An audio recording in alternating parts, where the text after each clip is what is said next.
juga teman-teman yang sudah hadir dan teman-teman yang ada di studio. Hari ini secara khusus dari Departemen Informasi dan Komunikasi BPH 54 periode tahun 2013 secara khusus mengadakan acara yang bertemakan Press Conference, Student Exchange, dan MUN. Dan di samping saya telah hadir mahasiswa-mahasiswi yang berprestasi yang telah membawa nama HI Unpad ke luar negeri.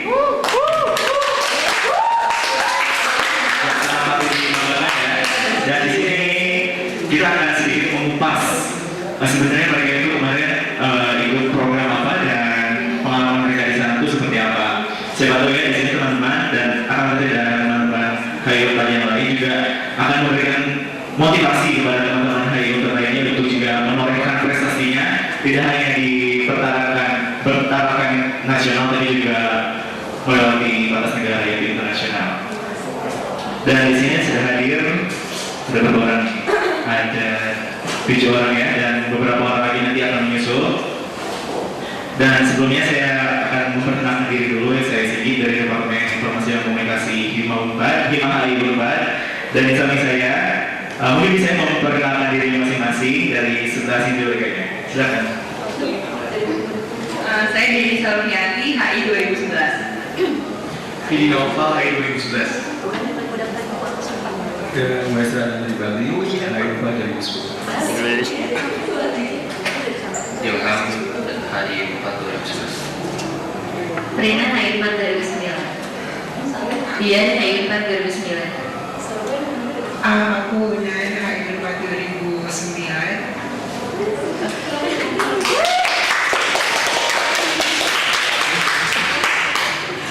Ya, acara kali ini ada press conference untuk Student Exchange dan MUN. Student Exchange itu sendiri adalah semacam program pertukaran pelajar, itu program pertukaran pelajar mahasiswa HI Unpad atau mahasiswa Unpad pada umumnya ke luar negeri dan mahasiswa dari universitas tertentu yang di luar negeri juga menempuh studi di Unpad.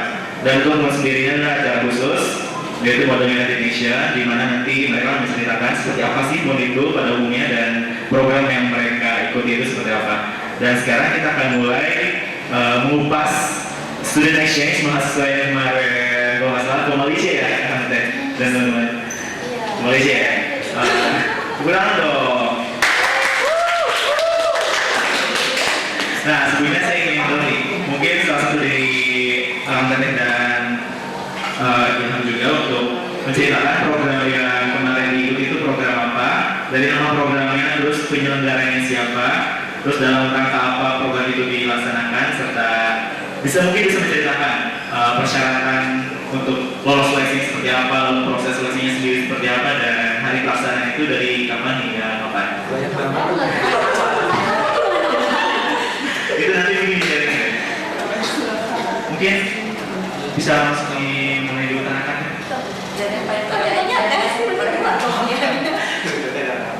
Kakak gitu dong. Aku aja yang ngomongin.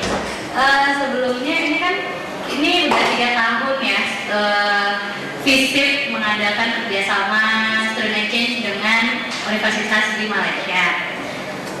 Udah tahun ketiga bagi Universitas Malaya dan Unpad, FISIP Unpad dan Universitas Malaya. Kemudian baru tahun kedua untuk FISIP Unpad dengan University Sains Malaysia. Kebetulan di sini ada delegasinya, kita ada dari 2 langsung. UNAN itu untuk yang ke Student Exchange University Malaya di Kuala Lumpur. Sedangkan kita bertiga di sini dari yang di University Sains Malaysia Penang. Kita adalah angkatan kedua, UNAN udah angkatan ketiga kalau di UM-nya. Nah, sedangkan untuk Student Exchange sendiri itu salah satu cara yang dilakukan oleh FISIP untuk menempuh jenjang agar kita bisa lebih luas lagi koneksinya keluar. Nah, kita ini program pertama baru ke Malaysia, tahun sekarang sedang digagas ke Australia. Yang mau berminat silakan. Sekali lagi informasi, tahun depan udah bisa ke Australia. Kebetulan untuk Student Exchange kita karena emang masih baru tahap awal di gagasnya, jadi kita baru sebatas visiting sebenarnya, bukan Student Exchange. visiting. Kenapa? Karena kita nggak ada transfer kredit, kita mau belajar ikuti kelas mereka. Kita dikasih jadwal kuliahnya apa aja dan boleh milih masuk kuliah apa aja. Sedangkan untuk kalau student exchange kan biasa transfer kredit dan itu minimal ada yang sebulan, ada yang 6 bulan gitu. Untuk tahun depan akan digagas yang student exchange 6 bulan pakai transfer kredit. Untuk kita sekarang belum dapat ke sana, kita baru cuma sekedar belajar dan terserah kita aja nih mau ngambil mata kuliah apa aja kita tertarik. Bisa lintas jurusan, nggak ada masalah. Kalau di USM ya kita lintas jurusan, nggak kayak di UM. Kita lintas jurusan. Kayak aku kemudian ada ngambil KS, ada juga yang ngambil mata kuliah IP, ada yang ngambil mata kuliah antropologi, itu bebas kita ngambilnya. Terus apa sih tadi pertanyaan? Oh iya ini ya, seleksi.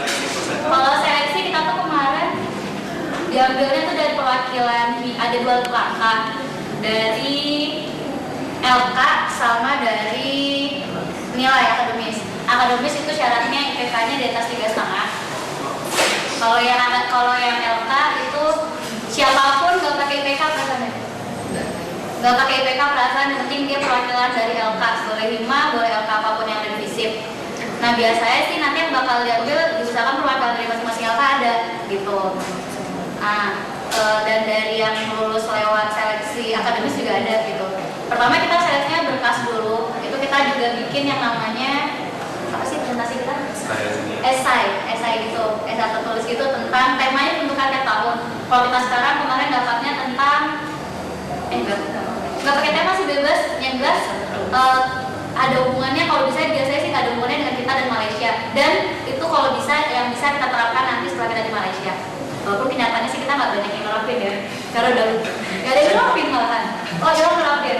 Jadi seleksi pertama berkas itu dikumpulin, seleksi kedua kita ada wawancara bahasa Inggris, wawancara kesanggupan biaya administrasi, sama presentasi yang kita bikin itu esai. Kan baru hasilnya keluar dari sana. Jadi seleksi. Kalau pelaksanaannya itu mungkin bisa dimulai dari kayak pendaftarannya mulai kapan, terus berangkatnya kapan. Kalau kita pendaftaran sih waktu itu sebenarnya tuh biasanya di tiap jurusan ada ditempel, karena ini memang kita ngambil per jurusan kan. Biasanya dari perwakilan jurusan, kenapa? Karena kita pertukaran tuh FISIP dengan FISIP. Jadi biar nanti pas di sana kita bisa belajarnya sesuai jurusan kita masing-masing. Jadi biasanya itu ditempel di papan-papan di samping-samping jurusan, pasti ada ditempel informasinya. Cuma masalahnya budaya kita adalah budaya yang tidak sering melihat apa yang dipampang kan. Kita sering nggak tahu ada informasi apapun. BEM pun juga ada ngasih selebaran itu di Facebook. Ada di Facebook komunitas BEM itu ada. Biasanya informasi di mana-mana kok. Dan biasanya kalau untuk anak yang IPK tinggi itu biasanya dosen yang menawarkan dia untuk ikut. Ada yang kayak gitu. Jadi kayak dia dicalonkan untuk dosen ikut dan itu dibalikin ke anak dia untuk terangkat. Kalau yang dari LK biasanya sih kita harus baca selebaran. Atau kalau kita dekat sama orang SBK, kita dikasih secara langsung. Kayak mana ya? Udah ditawarin secara langsung sama orang SBK. Dia lewat jalur yang sangat khusus. Jadi kita tuh seleksinya tuh ada 2 tempat, ada yang di Bandung, ada yang di Dago, ada yang di Bandung. Karena kita ambilnya visipnya secara luas, visip Dago D3 sama visip ini. Ada juga visip ekstensi dari S1 ekstensi Bandung. Dago. Yang penting selama tengah visip kita semua seleksinya itu, dan biasanya peserta dipilih merata visip Dago sama visip itu. Jadi harus baca-baca ini aja sih informasi. Itu berangkatnya kapan tuh Malaysia? Ya, emang ngomong Ya mungkin saya lihat ini. Kalau untuk pemberangkatannya sendiri itu beda-beda ya. Kalau tahun lalu itu kalau saya nggak salah itu dari awal sampai akhir Februari atau sampai awal Maret. Cuma kalau untuk program kita sendiri kemarin itu kita berangkat tanggal 12 Maret sampai 5 April. Jadi cuma 3 minggu, hanya 4 minggu. Tapi untuk efektifnya sendiri sebenarnya 3 minggu, karena kan seminggu tuh kayak masalah pemberangkatan, masalah persiapan penginapan segala macamnya seperti itu.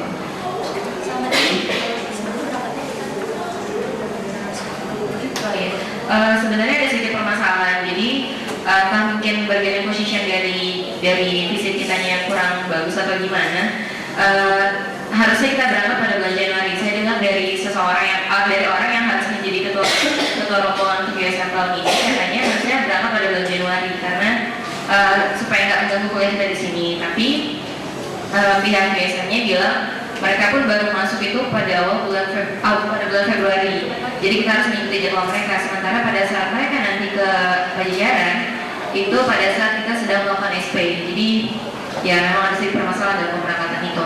Jadi kita harus menyesuaikan dengan jadwal mereka. Sementara di sini tetap harus menyesuaikan dengan jadwal mereka seperti itu. Oh gitu ya Teh. Terus ke ini Teh, kan ada satu ini nih penghalang kayaknya buat para mahasiswa lain untuk ikutan exchange gitu misalnya. Aduh ada biayanya nggak ya? Aduh bayar nggak ya? Bayar itu nggak ya? Gitu. Nah pengalaman teman-teman sekalian itu waktu kemarin itu waktu mengikuti program itu apakah ada biaya yang dikeluarkan secara signifikan misalnya untuk akomodasinya, berangkatnya, terus apakah ada biaya hidup yang ditanggung oleh pemerintah atau ditanggung oleh pihak bupati sendiri? Itu bisa diceritakan nggak? Kalau untuk permasalahan biaya sebenarnya kalau tiket dari Indonesia ke Malaysia itu cenderung nggak semahal, otomatis nggak semahal yang misalkan bisa pergi ke luar benua atau ke negara lain ya. Kita untuk tiket itu 1,2 juta kalau nggak salah untuk pulang balik. Dan kalau untuk permasalahan biaya sejujurnya bagi saya sendiri pun pada saat pemberangkatan saya mengalami permasalahan biaya karena untuk di Malaysia itu kalau nggak salah untuk sebulan kita butuh 2,5 sampai 3 juta. Itu udah bisa sama jalan-jalan, sudah bisa sama belanja. Saya waktu itu baru mendapatkan dana fresh itu 8 jam sebelum berangkat. Jadi memang dari awal sudah berpikir, aduh cuma 2 juta tapi gue gak ada duit nih, pikiran kayak gitu kan. Cuma yang saya pikir adalah ya udah saya pengen coba aja gitu. Saya coba masukin ke PLN, coba masukin ke pemerintah, walaupun akhirnya dapat sih sponsor dari PLN. Cuma ada sedikit mengecewakan karena jumlahnya hanya 100.000 rupiah dari PLN. Padahal saya sudah masukkan. Jadi gini, kalau memang teman-teman yang mengikuti suatu program ya usahain kemanapun, masukin kemanapun. Cuma memang harus ini juga ya, harus bisa mengira-ngira bisa nggak di dalam segini kita dapetin biaya segitu gitu. Jadi kalau misalnya kita main ke Malaysia, oh dananya berapa? 3 juta. Oke, kita harus mikir itu dari sebulan sebelum berangkat gitu loh. Karena saya pikir teman-teman di sini sudah pada dewasa dan sudah tidak ingin merepotkan orang tua yang terlalu banyak. Jadi memang sudah tadi pikirkan mungkin tidak sendiri atau cari sponsor atau gimana pun caranya seperti itu. Tapi yang pasti kalau memang kalian yakin kalian pengen ikut program itu udah ikutin aja. Tuhan pasti akan kasih jalan kok. Oh iya, kemajuan untuk program tahun ini adalah Pak Dudi mengusahakan agar masing-masing delegasi mendapatkan dana dari BPTN itu kalau nggak salah per kepala diusahakan mendapat biaya 2 juta rupiah sebagai ganti tiket. Sebagai ganti untuk dana tiket yang kemarin kita pakai. Insya Allah kedepannya siapapun ikut student exchange karena BPTN sudah mulai masuk ke NIM ke 4, kalian insya Allah kedepannya bakal lebih gampang kok insya Allah karena ada kemungkinan 50-50 sih walaupun kemungkinannya kalian untuk mendapatkan bantuan biaya dari UNPAD dari BPTN dan itu anggaran untuk BPTN lumayan besar tergantung dari pihak yang memasukkan ke sana bergeningnya kuat nggak sama UNPAD-nya mau nggak menganggap program kita ini layak nggak berkasi apa enggak. Tapi kemungkinan besar kok kalau untuk masalah dana nggak masalah kok insya Allah. Apalagi ke Malaysia tahun sekarang kita cuma diwajibin 5 juta yang ditekan kontrak cuma 3 juta cuma 5 juta tuh maksudnya tujuannya supaya kita save nggak ada kurang duit. Tapi kalau kalian nggak jalan-jalan ke Thailand, Singapura, cuma bener-bener stay di Malaysia itu udah sangat cukup kok 5 juta. Kalian 4 juta atau 3 juta juga banyak.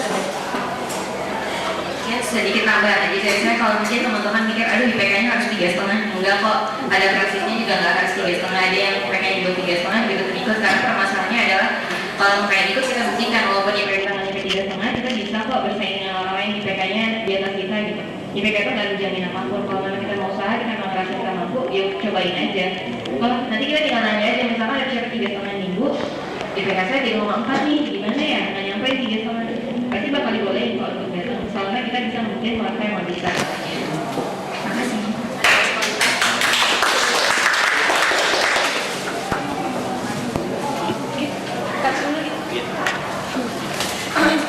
Ya itu dia, sedikit penjelasan yang menarik mengenai program pertukaran pelajar ke Malaysia itu.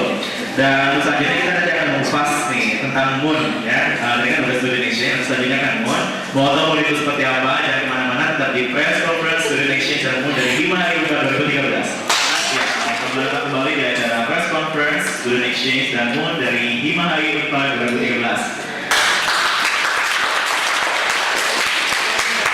Dan seperti yang udah kita ketahui tadi, pada sesi pertama teman-teman yang student exchange yang berkunjung ke Malaysia, yang melakukan studi di Malaysia itu sudah menceritakan seperti apa program mereka. Dan sekarang di sesi kedua ini kita akan mengupas secara tajam mengenai MUN United Nations, yang kebetulan di sini ada 3 peserta yang kemarin mengikuti MUN. Kalau nggak salah itu ada yang ke Australia dan ada yang ke New York ya.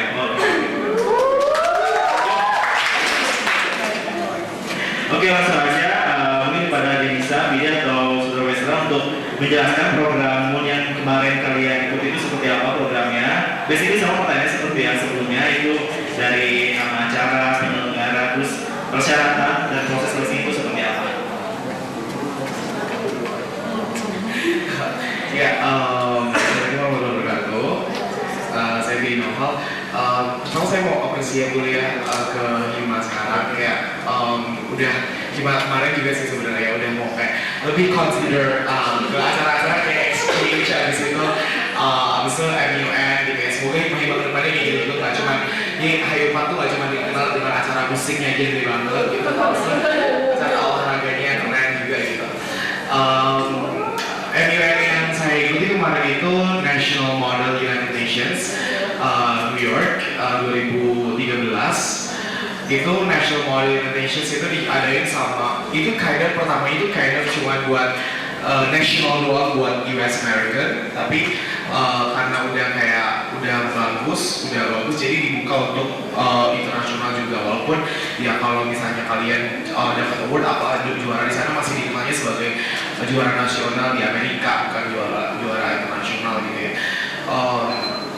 Terus proses di situ dilaksanainnya oleh swasta ya, oleh NCCA namanya, itu National Collegiate Conference Associations, itu yang biasa menyelenggarakan conference semacam itu, bukan MUN doang tapi ada beberapa conference juga kayak Conference for Better World Campaign dan lain-lain kayak gitu. Base-nya itu di Michigan USA, dan di Australia juga bukan di New York doang tapi di Washington DC, Portland, ada di Korea juga. Di Korea tuh di Incheon kalau nggak salah. Habis itu pokoknya di Amerika dan di Asia kayak gitu.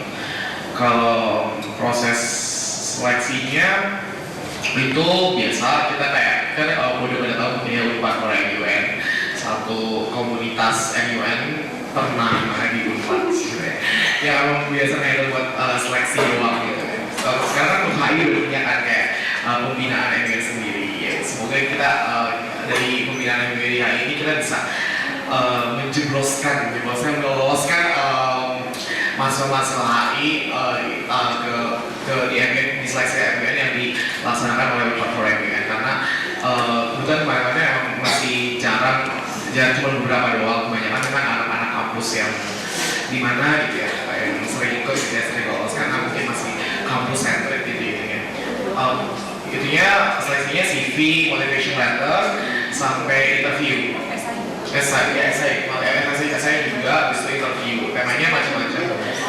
Itu beda-beda. Kalau saya kemarin karena National Model United Nations itu butuh seleksi cepat, dan kita itu kemarin itu ada salah satu syaratnya adalah pernah mengikuti MUN di luar negeri atau MUN internasional minimal sekali. Jadinya di situ sebenarnya nggak boleh untuk yang newbie gitu, karena emang faculty advisor-nya ini lebih jauh, kebetulan angkatan 2005-2006 yang udah bekerja dan akan jarang dilatih, lebih jarang daripada yang biasanya kayak gitu. Memang juga ada juga yang dirasa berkompeten walaupun baru sekali, baru kemarin doang ikut MUN.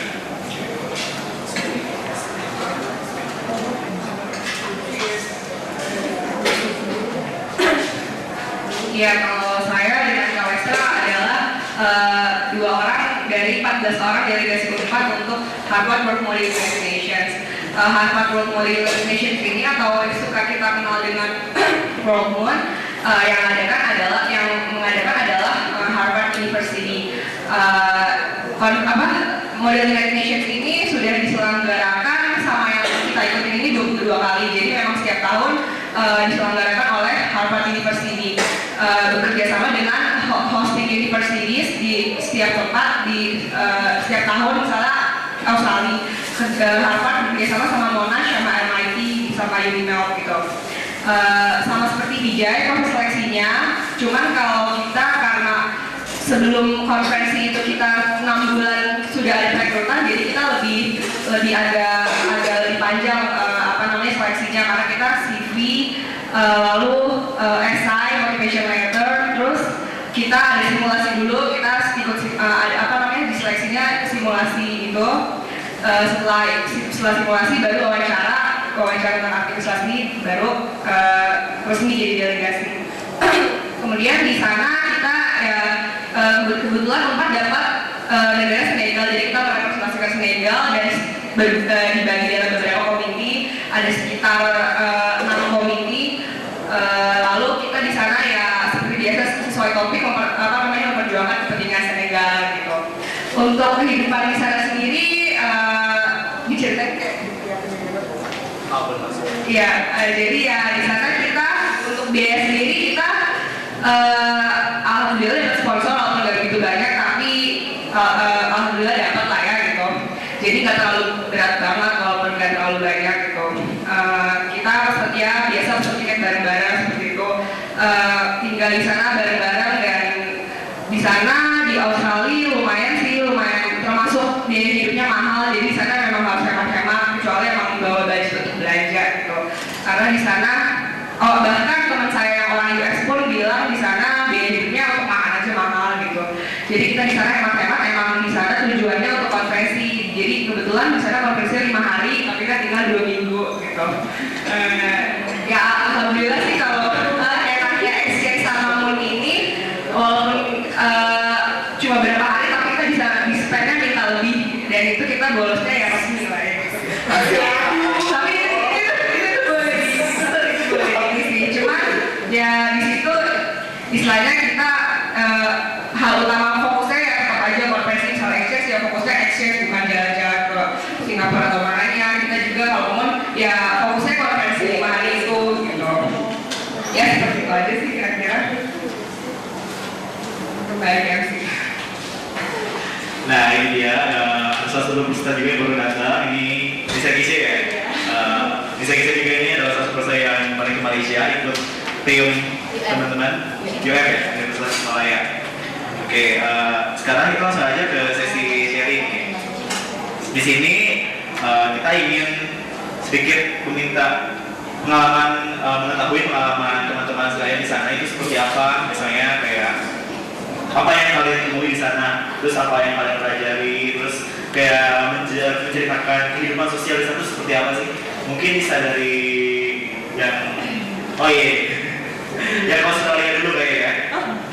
New York ya maaf. Yang New York dulu, karena kan kita pasti penasaran seperti apa sih hidup di New York itu, karena saya sudah juga pengen di sana. Kalau saja bisa ceritakan ini seperti apa kehidupan di New York. Kalau ini soal selera ya, kalau saya jujur, I don't like New York. Karena gimana ya, New York buat saya padat banget, it's too crowded. Habis itu kayak jalan di mana-mana, mau jalan siang malam di mana-mana ngeliat orang gitu, nggak pernah kayak nggak ngeliat orang. Jadi ya Allah ya udah banget kalau misalnya New York itu di sini dan never sticks gitu. Jadi emang kayak apalagi kalau misalnya di sekitar Times Square, Fifth Avenue, ada misalnya di Fifth Avenue ada Apple Store 24 jam, dan biasanya orang-orang di situ setiap jam gitu sampai malam. Biasanya di Times Square ya kayak Broadway gimana sih, kayak nyala-nyala setiap itu pusing kalau saya lihatnya gitu. Mungkin buat orang-orang yang suka fashion, abis itu yang itu seru banget kalau di sana gitu ya. Kecuali kalau misalnya yang satu side yang saya suka di New York adalah saat kita berada di International Area of United Nations. Jadi di situ kita kan di National Mall of United Nations mendapatkan kesempatan untuk mendapatkan satu sesi di United Nations Headquarter. Itu gimana di situ gimana ceritanya kita berada di area internasional. Ini bukan negara mana aja nih, ini areanya PBB gitu, emang khusus areanya PBB, dan kita di sana masuk aja kayak pengamanannya luar biasa gitu. Dan di situ di sekitarnya, walaupun masih itu di sekitarnya itu area Amerika Serikat, tapi di situ emang beragam banget, di mana-mana ada consulates, di mana-mana ada permanent missions gitu. Benar-benar apa yang saya pelajari di hukum diplomatik dan konsuler itu kayak diaplikasikan banget gitu, kayak ya seneng banget deh saya gitu. Boleh. Jadi saya ketemu diplomat kayak gitu. Habis itu orang-orang yang tinggal di sana juga open gitu. Terus saya masih nggak kepikiran aja gimana caranya kayak negara-negara ya, karena Amerika itu sangat open ya, walaupun kayak negara Iran sama Kuba itu bermusuhan bukan jalan diplomatik, tapi masih aman didejat, masih boleh ke situ kayak gitu. Orang Amerika tuh open banget. Di conference, udah saya tadi pilih ke New York yang saya nggak begitu suka. Sekarang pilih ke conference. Di conference saya ketemu banyak orang yang benar-benar kayak nggak kenalin saya sama sekali. Mungkin mereka jarang lihat orang Indonesia karena saya bertemu dengan orang dari seluruh dunia, mungkin dari ujung dari Finland di kutub utara sana sampai dari Australia sampai Argentina di bawah ada gitu orangnya. Saya jarang banget ketemu sama orang Guatemala. Saya nggak pernah tahu orang di Guatemala aja. Saya tahu di Amerika Selatan tapi saya nggak tahu di mana exactnya gitu. Mereka amazed banget melihat kita, oh ini orang Indonesia ya atau kayak gitu. Iya, kira saya pokoknya dari mereka kita tuh orang Filipina gitu soalnya. Oh orang Indonesia, pantesan kok susah di define ya mukanya gitu.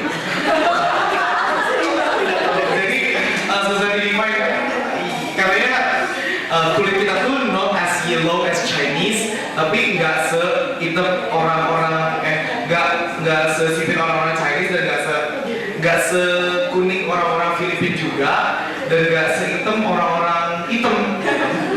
Jadinya susah di define gitu ya. Dan dia mereka senang aja lihat kita foto-foto bareng, apalagi kalau kemarin ketemu sama delegasi yang merepresentasikan Indonesia gitu, mereka dari Perancis, mereka seneng banget melihat kita karena ya mungkin banyak orang Indonesia di sana tapi nggak pernah kayak ketemu orang Indonesianya asli gitu. Dan di conference juga alhamdulillah kemarin kita delegasi Uniswa Banjara dapat award yaitu Honorable Mention Award, yaitu kayak third place-nya gitu. Itu merupakan achievement yang berharga banget bagi kita dan itu kebayar banget latihan 7 bulan.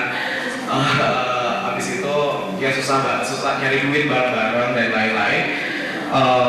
Dan bangga aja waktu diumumin kita dapat award itu kan cuma kayak kurang dari 30 atau 40% yang dapat award dari 100%. Di sebelah kita tuh dari Italia, sebelah kita tuh dari UK. Mereka nggak menang, malah Unpad yang menang, itu seneng banget gitu perasaannya. Dan sertifikatnya langsung diberikan di General Assembly Hall of United Nations Headquarters, benar-benar satu kebanggaan. Ya tolong kalau misalnya teman-teman angkat atau teman-teman HI punya desire untuk keluar negeri, punya desire untuk bikin event, jangan cuma ngejar jalan-jalan doang, ngejar apa, tapi ngejar juga tujuannya kita untuk apa, dan yang paling penting adalah ngejar juga gimana dengan keluar negeri aja, dengan kesempatan yang paling berharga ini kita keluar negeri, kita bisa ngebanggain Indonesia. Tempat tinggalnya kemarin di sana kita dapat tempat tinggal gratis. Kita menghemat $700, menghemat 7 juta, dan kita diberi kesempatan untuk tinggal di perutusan tetap Republik Indonesia di New York. Itu di Permanent Missions, itu keren banget. Jadi gimana kita di sana kayak nggak bisa bebas karena pertama sih kayak pas datang kayak ya udah kayak ini kayak kantor, habis itu ada kayak penginapannya, terus pas dijelasin pas di sana-sananya kita misalnya bertingkah apa aja ya, yang kayak misalnya saya sempat waktu itu ke pagi-pagi sebenarnya udah pada diplomat, udah pada datang, saya masih pakai celana training sama itu ke WC gitu kan, di atas kayak itu dimarahin satpamnya gitu, satpamnya udah pakai seragam security-nya khusus UN gitu kan, serem banget kan gitu, terus dimarahin gitu. Dan saya di situ sadar bahwa saya berada di perutusan tetap Republik Indonesia yang terbesar di dunia, yaitu buat New York, satu lagi di Geneva, dan ada di Vienna juga kalau nggak salah, nggak tahu sih, ada di Geneva. Dan itu perwakilan negara lo tuh di sana ya itu gitu. Jadi kalau boleh minta bantuan ke situ, tapi jangan berhenti kayak aneh-aneh kalau di sini. Oke. Jalan-jalan kemarin berapa ya? Kemarin jalan-jalan ke beberapa di situ benar-benar saya amazed banget sama saya ke National Mallnya bukan mall bangunan gitu ya, tapi kayak di situ ada Lincoln Memorial, terus ada Capitol, habis itu ada yang the George Washington yang itu loh, yang tinggi-tinggi itu saya lupa namanya. Terus ada White House gitu, dan di situ saya melihat how great is United States of America gitu. Jadi itu keren banget, maksudnya kayak ya walaupun ya banyak yang anggap Amerika itu misalnya itu banget gitu, yang liberal kapitalis banget, kayak gitu jahat kayak gitu. Tapi di situ saya lihat how great is United States of America. Ya, gitu. Terus habis itu saya ke Boston, ke University Campus, campus visit gitu, ke Harvard, ke MIT, Massachusetts Institute of Technology, habis itu ke itu juga Berklee College of Music. Di Harvard saya di situ kebetulan nggak ada HI ya, nggak ada HI, jadi saya tuh ke ngaji-ngaji buat mungkin ada kesempatan untuk visiting, mengkaji ada kesempatan untuk visiting program kayak saya exchange gitu. Tapi saya pengen kayak ke ada jurusan namanya European Russians is European and Northern Asian Studies, itu keren banget. Jadi itu lebih ke HI regional, dan ada juga di sana ada African and Afro-American Studies. Jadinya kalau misalnya mau ke Harvard kayak gitu, mungkin yang berhubungan sama HI gitu, di studi regionalnya. Terus kemarin pas ke MIT sih, karena saya bukan minat teknik sama sekali ya, mesti ngeliat cuma bangunannya aja. Tapi di situ ada juga economics, ada business schoolnya, itu tempat sekolahnya Kofi Annan di situ. Habis itu di Berklee College of Music, di situ saya seneng banget karena saya berkesempatan masuk kelasnya, dan di situ ada orang-orang Afro-American gitu, dan itu pas di sana dia nyanyi dan itu bagus banget suaranya, wow, kayak ya Allah gue ketemu Whitney Houston di sini gitu. Pokoknya di sana itu di Amerika kan bisa gampang banget buat double degree gitu. Lu ngambil satu di universitas ini, satu di universitas sana, walaupun itu nggak berhubungan sama sekali, tapi itu gampang banget asal lu bisa menjaga waktunya. Dan di situ tuh kayak, dan bisa juga kalau di universitas di sana kayak lu apply tapi lu belum menentukan major lo, habis itu lu bisa ngambil mata kuliah di 2 major sekaligus gitu. Pokoknya seru banget, bisa mengenali pendidikan di Amerika Serikat gitu. Bisa diceritakan sama Kak Una mungkin, atau Niki atau Ilham?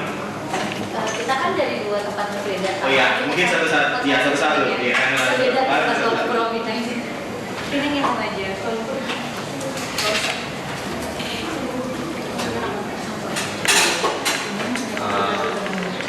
Kehidupan selama di ini ya, exchange di sana ya. Kalau kehidupan, alhamdulillah di Penang itu di USM terutama kita dapat host yang baik banget dan selalu standby 24 jam, yang sampai kita tuh ya kita lapar tengah malam atau kita ada wali dan selalu standby 24 jam. Kita mau keluar malam, maksudnya mencari makan tengah malam, mereka juga sudah siap gitu. Bahkan mereka itu selalu memberikan kejutan-kejutan ke kita yang bikin kita terharu sampai pas pulang itu mereka nyempetin waktu mereka untuk datang ke Kuala Lumpur, padahal jarak Penang ke Kuala Lumpur itu jauh banget, kira-kira 10 jam lah ya kayak dari Surabaya. Terus selain dari native-nya, orang Malaysianya, ada juga yang nyambut kita dari Persatuan Pelajar Indonesia. Itu juga mereka juga selalu standby buat kita, bantuin kita. Jadi kalau misalnya teman-teman exchange nanti, coba aja cari tahu di universitas itu ada PPI atau Persatuan Pelajar Indonesia. Mereka biasanya bakal bantu kita selama kita ada di luar. Apalagi ya? Oh ini boleh politik. Kebetulan kita juga dibawa sama mereka itu ke lingkungan politik Malaysia, dan kebetulan pada saat kita ke sana itu Malaysia sedang persiapan untuk pemilu ya, persiapan untuk pemilu. Waktu itu kita dibawa ke kota lama, di situ ada lapangan, di lapangan itu ada kelompok partai pendukung pemerintah, nama partainya itu Barisan Nasional. Di situ host kita ngajak kita untuk melihat bagaimana kondisi pemilu, dan yang bikin saya kaget kampanye mereka itu bisa dibilang sadis banget. Jadi mereka itu nggak takut untuk ngatain lawan politik mereka. Ibaratnya kalau di Indonesia kita ngatain siapa gitu, bangsa si ini gitu. Nah itu mereka nggak takut untuk ngomong seperti itu dengan bahasa Malaysia gitu.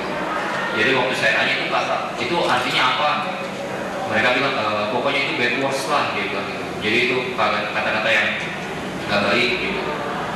Saya kaget juga, itu yang pertama. Yang kedua, mahasiswa di situ terjun dalam politik gitu. Mahasiswa mereka dari USM, mereka itu secara terang-terangan mendukung salah satu partai politik. Padahal kalau di sini kan mahasiswa itu sebagai orang yang netral, ya kan, nggak boleh ikut campur dalam politik gitu.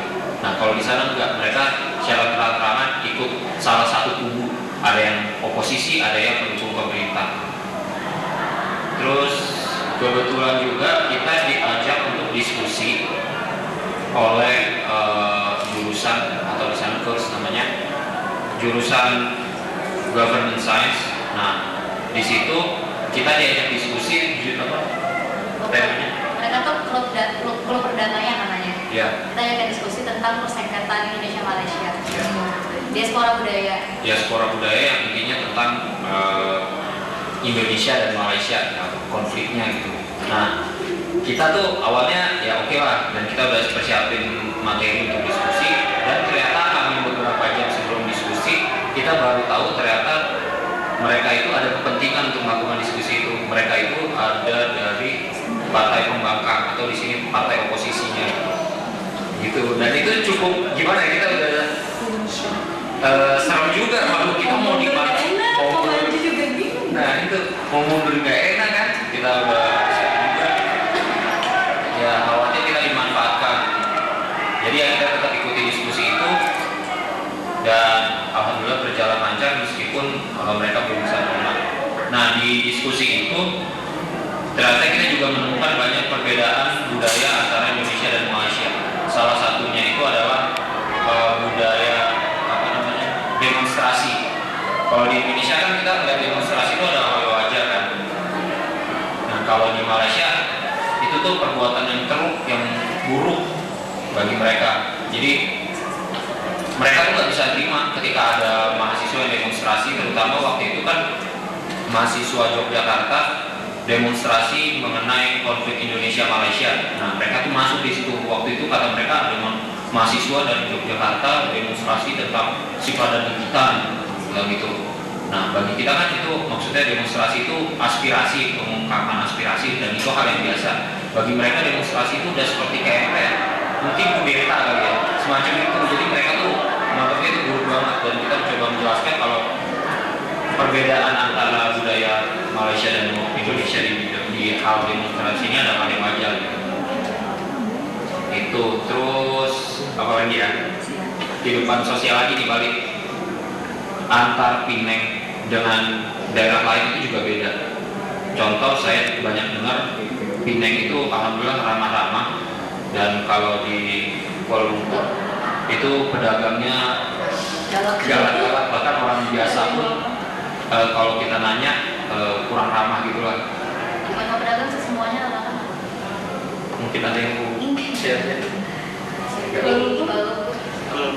Ada yang kayak Oh, ada lagi sebelum masuk ke Kuala Lumpur, kebetulan kita ada 1 minggu karena emang libur, kita sempetin ke Thailand. Itu ada beberapa hal yang kita tangkap juga dari budaya di Thailand. Yang pertama, mereka nggak bisa bahasa Inggris maupun nggak bisa bahasa Melayu. Bisa sih, ada yang beberapa orang yang bisa, tapi itu pun nggak ngerti juga kita dia ngomong apa. Dia bisa bahasa Melayu, tapi itu cuma beberapa vocab aja, kita juga nggak ngerti. Jadi sepertinya tuh mereka tuh bangga dengan bahasa mereka sehingga mereka nggak mau belajar bahasa asing. Gitu. Ditambah saya banyak nemuin selama perjalanan di sana, Thailand itu benar-benar mempropagandakan ASEAN. Di mana-mana kalian bisa lihat ada poster misalnya tokoh pemerintah, di sampingnya ada lambang ASEAN, terus ada bendera-bendera ASEAN di Indonesia banyak banget. ya, bendera Indonesia, bendera Singapura, Brunei, semua negara ASEAN itu di pinggir-pinggir bendera ASEAN itu. Yang saya heran kenapa di Indonesia nggak ada gitu. Sementara Indonesia itu punya power di ASEAN gitu kan. Tuh. Dan yang paling susah di sana itu adalah komunikasi gitu sih. Orangnya juga nggak ramah. Indonesia paling ramai gitu. Ada yang menurut ini?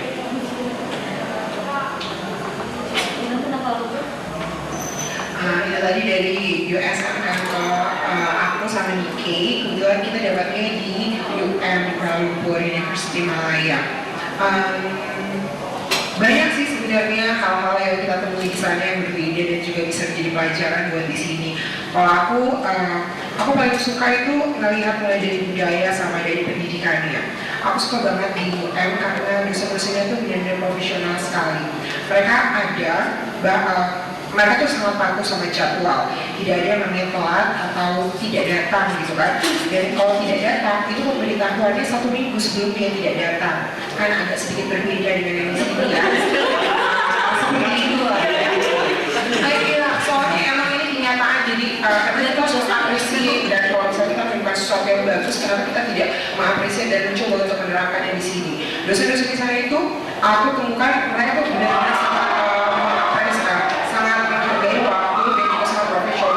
mereka selalu ada di kampus itu bahkan 10 menit bahkan setengah jam sebelum mata kuliah dimulai dan tidak pernah terlambat dan mereka sangat-sangat menguasai bahannya walaupun memang harus diakui dinamika kelasnya tentu Indonesia jauh lebih bagus karena di kelas-kelas Indonesia budaya untuk berdiskusi dan menyampaikan pendapat itu hal yang jarang kita temui di Malaysia dan itu kita patut bangga karena kita bisa merasakan budaya diskusi dan mengeluarkan pendapat seperti itu karena jarang sekali kita temukan di kelas-kelas Malaysia. Hanya dosen-dosen yang walaupun 2 jam dia ngomong aja, omongannya dia itu terstruktur sekali dari awal dari slide awal sampai slide akhir itu emang punya ada runtutan dan tidak pernah ada kita lihat ada mischange dari materi yang dia sampaikan. Dan yang paling menyenangkan lagi adalah dosen-dosennya itu selalu available 24 jam. Kalau misalnya mahasiswa, siapapun mahasiswa itu, entah kamu inbound atau kamu adalah mahasiswa permanen di sana, kamu menemukan kesulitan dalam mengerjakan tugas kamu, feel free untuk texting mereka, email mereka, atau Facebook mereka, karena mereka selalu ada dan siap membantu. Maksud siap membantu ini benar-benar siap membantu. Ketika kita email, kita yang menunggu paling lama, kalau misalnya tengah malam mungkin mereka tidur ya, paling pagi-pagi jam 6 mereka udah balas gitu kan. Nggak ada lagi yang menunggu, apalagi nungguan sampai berminggu-minggu untuk ketemu sama dosennya. Itu sesuatu yang sangat-sangat jarang kita temui di sana dan kayaknya kita harus belajar banyak dari sana. Dan aku sukanya dosen dan lembaga pendidikan itu sangat menjamin mahasiswanya untuk tahu banyak hal dan kita benar-benar dihargai sebagai seorang pelajar. Itu terbukti dari fasilitas kampus yang begitu luar biasa lengkap dan perpustakaannya yang oh my god, itu yang namanya perpustakaan. Itu perpustakaannya besar banget dan itu semuanya terdiri dari buku-buku dari yang paling lama sampai paling baru ada di sana dan perpustakaan bukan cuma satu. Perpustakaan itu ada di mana-mana dan banyak sekali dan itu besar. Kalau kita bandingkan yang perpustakaan sini yang kayak beberapa petak, agak sedikit miris gitu kan. Aku malah pas di sana dan perpustakaannya oh my god, aku pengen banget tinggal di sini. Harum bukunya tuh beda banget. Mungkin karena bagus dan bukan cuma perpustakaannya ya, fasilitas dalam perpustakaan itu numero uno. Komputer yang free itu bukan komputer yang abal-abal yang terbuat dari Malaysia, Changchong atau segala macam ya. Itu pure, semua komputer yang ada di sana itu Mac. Itu Mac dan itu free untuk kita pakai gitu kan. Could you believe that? Aku gak bisa bayar. Wifi-nya kencang banget. Semua komputer yang Mac, sekali lagi Mac. Iya itu Mac.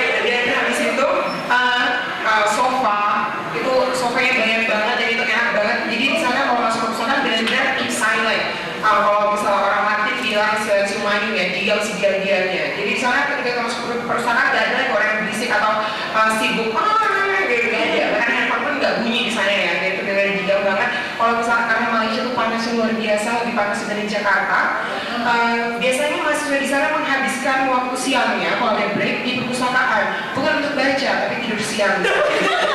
Soalnya aslinya paling enak loh di sana, kan di luar tuh panas banget, masuk ke dalam tuh langsung dingin kan, bawaan pengen tidur gitu kan. Aku juga sering tidur di sana, soalnya kalau di luar jelek cuma pakai kipas angin murah. Jadi di perpustakaan itu dari pendidikannya ya.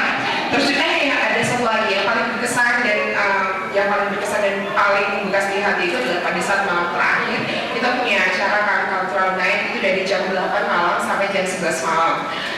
Dan tahu nggak sih dekannya itu benar-benar dari awal, bahkan dari jam 7 dia udah ada di situ sampai jam 11 dia tetap di situ. Padahal itu acara sibuk banget dan kayaknya kalau di sini itu acara kayak akhir biasa gitu kan. Itu membuktikan bahwa dosennya dan bahkan pemimpin dari fakultas itu menghargai setiap acara yang dibuat mahasiswanya.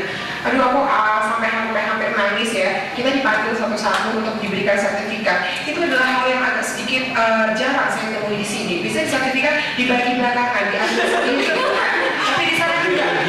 Dosen dan dekannya itu berdiri di depan, dia memanggil nama kita satu-satu, terus kita dikasih nomor, terus kita jabat tangan sama mereka. Itu benar-benar apresiasi gitu kan. Dekan itu benar-benar down to earth dan mereka benar-benar ngomongin kita sebagai mahasiswanya, walaupun emang itu membuat jarak antara kita dan dosen.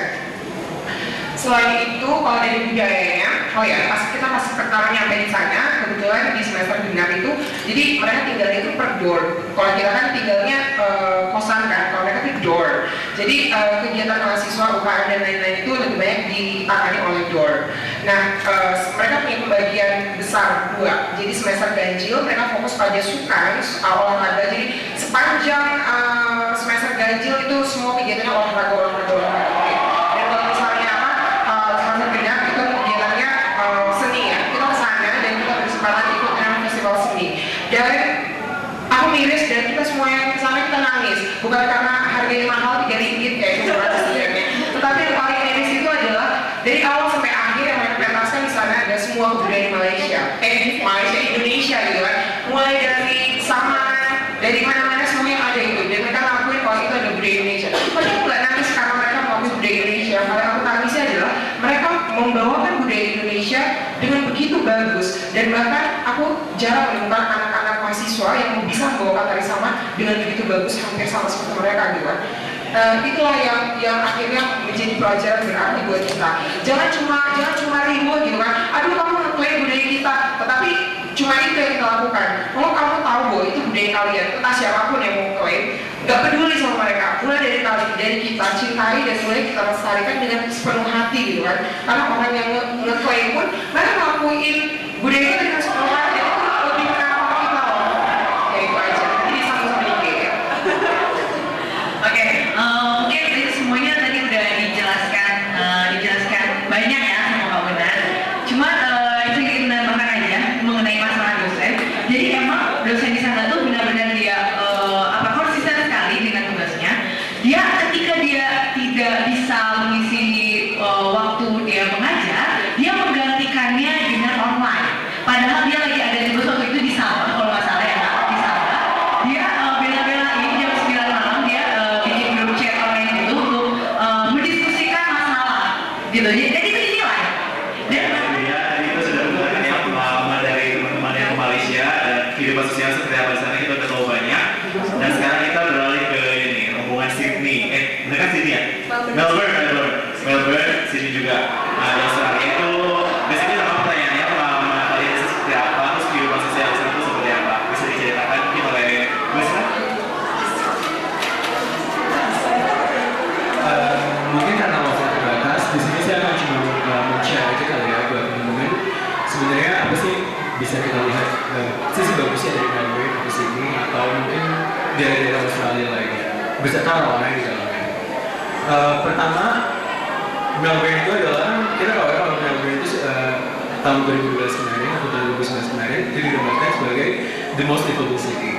Jadi kota yang memang untuk tempat yang untuk level layak hidup itu memang Melbourne adalah most livable city. Itu dibuktikan dengan tidak terlalu tingginya Melbourne dan cuaca Melbourne pun tidak terlalu ekstrim, tidak seperti di daerah lainnya. Atau sebenarnya kalau Australia kan seperti itu kan, walaupun kita di musim dingin tapi tidak ada salju, walaupun kita masih di musim panas atau di musim gugur, hawanya tidak terlalu panas. Selanjutnya yang paling penting juga kalau di Melbourne itu keamanannya juga terjaga, karena kalau kita jalan-jalan jam 12 malam sendirian di jalan-jalan kota Melbourne itu sebenarnya nggak apa-apa dan kayak masih bakal tetap safe. Overall safe, walaupun di sana juga di pinggir-pinggir jalan banyak yang mabuk, tapi tahu kayak mereka juga kayak bisa kontrol diri kalau untuk di jalan. Karena sebenarnya kan mabuk itu nggak terlalu boleh oleh public space, tapi mereka kalau misalnya nanti mabuk di pinggir jalan, kayak mereka berupaya untuk kontrol dirinya supaya tidak nggak kelihatan banget kalau dia mabuk. Nah, terus yang selanjutnya paling bagus dari Melbourne adalah dia itu punya city tram. Udah bangga banget city tram atau kereta dalam kota. Jadi di jalan-jalan road atau di jalan mobil-mobil biasa itu udah ada tram-tramnya atau kereta-keretanya, dan itu dibagi jadi dua. City tram yang biasa itu ada yang untuk tram biasa yang untuk dipakai sehari-hari, atau ada satu lagi namanya City Circle. Itu tram yang beberapa tahun lalu yang sekarang udah dipakai sebagai public tram, tapi itu jadi tram gratis untuk para wisatawan yang di dalamnya. Itu ada guide dari pemerintahnya beberapa kali supaya ada yang baik. Jadi nanti kalau mereka ada yang nanya-nanya tentang wisata atau tempat-tempat di Melbourne atau untuk membaca peta terlalu susah, bisa nanya langsung ke mereka. Dan yang pentingnya adalah Melbourne itu kita tahu kalau misalnya dia ada tempat wisata atau tempat di mana orang-orang asing itu banyak datangi, sehingga dimanapun kalian berada itu sangat mudah untuk menemukan peta atau menemukan buku-buku guide yang diupdate setiap musimnya. Untuk sebagai panduan kalian jalan-jalan atau shopping atau ada diskon-diskon di kota Melbourne, di toko-toko mana aja kan ada diskon, dan di buku-bukunya itu emang ada diskon-diskon khusus yang kupon-kupon diskon yang kalian bisa potong dan dikasih ke beberapa store atau distro di sana atau di beberapa restoran. Itu yang sebenarnya yang bisa kita tangkap, bahwasanya mereka tahu kalau misalnya mereka ke kota pariwisata atau kota tempat destination tourism, makanya mereka bisa ajak ke sana. Yang perlu untuk mahasiswa kita atau orang-orang kita pelajari atau yang kemarin saya dapatkan adalah kemampuan untuk beradaptasi mungkin ya, dimanapun kalian berada, mau itu di Malaysia atau di Australia atau nanti pergi ke New York atau ke Eropa lainnya, mau dalam jangka yang sebulan atau 1 semester seperti exchange atau beberapa minggu seperti MUN. Yang paling penting kalian harus tahu adalah kemampuan beradaptasi. Kemampuan beradaptasi di sini adalah berarti sebelum kalian berangkat kalian harus tahu peraturan di sana seperti apa yang sebenarnya mereka boleh lakukan, apa yang tidak boleh dibawa, peraturan kayak gimana, sistem transportasi segala macam. Harusnya itu bisa dipelajarin sebelum kalian bisa berangkat ke sana. Sehingga ketika nyampe kalian di sana, di mana itu berada ya, kalian nggak lagi kebingungan atau nanti ternyata di sini nggak boleh kayak gini, ternyata di sini nggak boleh, ternyata di sini kayak gini. Ya jadi culture shock buat diri sendiri. Terus kalian harus fleksibel karena kalau melihat pasti ya kalau di negara-negara Eropa atau di negara-negara yang barat itu pasti bebas banget ya. Maksudnya beda dengan negara-negara kita yang orang-orangnya mungkin nggak terlalu bebas. Misalnya kan banyak tuh ada gay club atau klub-klub biasa atau seperti itu yang memang tuh di jalan-jalan tuh masih lebih banyak. Dan mabuk itu jadi hal biasa. Dan kalau kita fleksibel dan kita masih menerapkan norma-norma lokalitas negara kita, itu akan susah untuk bisa karena itu akan selalu bertentangan dengan batin atau nurani kita. Jadi kalau misalnya mereka mau keluar, coba persiapan diri tidak culture shock. Nah, itu sih yang sebenarnya bisa saya ceritakan kalian. Tapi mohon maaf, saya tidak punya kapasitas dan kapabilitas untuk menceritakan hal-hal buruk yang saya temukan di sana, karena mungkin untuk diri saya sendiri saya mungkin lebih jauh lebih buruk dari mereka, dan takutnya itu cuma subjektivitas saya sendiri. Jadi kalau memang nanti kalian mau tahu seperti apa detailnya, lebih baik kalian jalan ke sana sendiri, karena traveling itu kalau kata kamu sih kalau traveling itu bisa menghancurkan batas boundaries paradigma atau stigma yang ada dalam diri kita. Tapi yang pengalaman paling saya senang di sana adalah selain saya ikut Workmoon, di Workmoon maupun di tahun kemarin saya ikut exchange adalah saya berkesempatan untuk ulang tahun di sana. Tapi ya di sana kan nanti di komitinya biayanya sama ulang tahun gitu-gitu. Terus nanti kayak ada dapat ngasih bunga seneng banget. Ya itu sih sebenarnya. Walaupun sebenarnya kalau ulang tahun luar negeri buat saya biasa ya. Ya sih. Oh ya, terus kalau misalnya di luar negeri ya, ini buat siapapun ya, jangan convert currency ketika kalian konsumsi dengan uang rupiah karena kalau susah soalnya. Iya, soalnya apalagi kalau di negara-negara Melbourne misalnya kan currency-nya emang tinggi dan emang harganya tertinggi kan. Jadi nanti kalian bakal susah untuk makan dan kayak nanti bakal kebingungan. Nah makanya solusinya adalah kalian harus adaptasi dulu, tahu nanti di sana tuh kayak mahalnya segimana, terus kayak gimana. Jadi dari sini udah punya persiapan. Kalau di sana tahu, misalnya di Malaysia tuh biasanya emang bumbunya suka beda. Kita Aussie ataupun negara Eropa juga bumbu suka beda. Makanya kita persiapan dari sini. Biasanya saya kalau senang makan suka beda sih. Saya suka tahu kalau di India atau di Malaysia atau di Thailand sausnya itu rasanya beda atau pizza itu rasanya beda. Jadi saya suka bawa saus sendiri. Terus saya tahu kalau misalnya Australia itu saya nggak boleh bawa makanan ketika atau bawa bahan-bahan makanan sebenarnya kalau di Australia ketika kita masuk. Jadi saya cari di sana kayak market atau minimarket yang menyediain bumbu-bumbu dari Indonesia atau makanan-makanan dari Indonesia. Jadi bisa lebih gampang buat kita sendiri. Jadi nggak usah bawa dari sini. Daripada nanti kena denda. Walaupun risky sih, misalnya kayak bisa ketahuan bisa enggak, tapi ya ada barang mendingan enggak sama sekali. Nanti tinggal beli di sana. Udah tahu harga mahal, jadi kita udah tahu gimana caranya. Oke, jangan terlalu mahalnya terlalu banyak. Oke, ternyata bisa 2 kali. Jaminan PPI di sana juga berfungsi. Tapi kalau buat yang loan atau yang loan itu biasanya kita nggak bisa universitas tertentu. Coba cari PPI yang sifatnya state atau sifatnya kota. Soalnya kalau saya kemarin kita menghubungi PPI Victoria, masalah. Karena kita ada di state Victoria. Jadi kita ke sana, walaupun kita nggak sempat ketemu sama PPI-nya, tapi kita sempat berkonsultasi sama PPI dan juga KJRI penting atau KJRI atau KBRI langsung.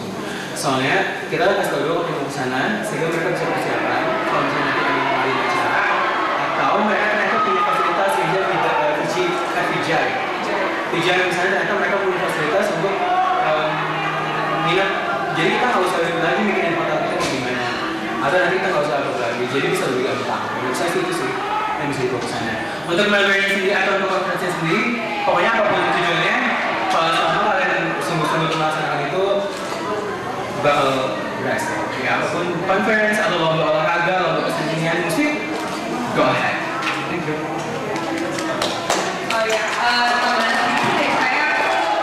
Jadi karena kita displaynya itu di luar dari 5 hari konferensi itu ya, kita mencoba untuk memaksimalisasikan. Maksudnya jangan sampai sia-sia cuma untuk jalan-jalan aja. Jadi harus ada apa yang diadopsi dari situ untuk kita share ke teman-teman. Di sana kita berkunjung ke beberapa university yang ada di Melbourne, seperti University of Melbourne itu kayak kampus negerinya di Melbourne. Kita di sana ya lihat-lihat fakultas-fakultas di sana. Kampusnya keren sih kayak Hogwarts gitu. Terus alhamdulillah waktu beruntung banget delegasi kami itu waktu kita kesana lagi naik Circle Station Circle mogok ceritanya. Pas kita turun ternyata ada Perdana Menteri Australia. Terus kita wah.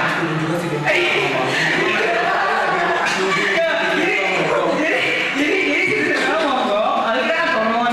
Tiba-tiba pas kita lagi jalan kaki lagi ngomong gitu, ada Perdana Menteri itu kan kayak wah lagi datang ke Melbourne ketemu gitu kan. Itu kan kayak orang satunya Australia itu kan keren banget gitu.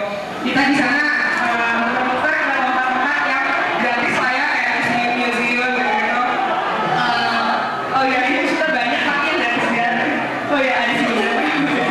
Oke.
Ya, mungkin karena waktunya sudah terbatas, jadi kita akhiri saja Mas Nofres, dan terima kasih sekali lagi untuk teman-teman yang sudah hadir dan membagikan ilmunya.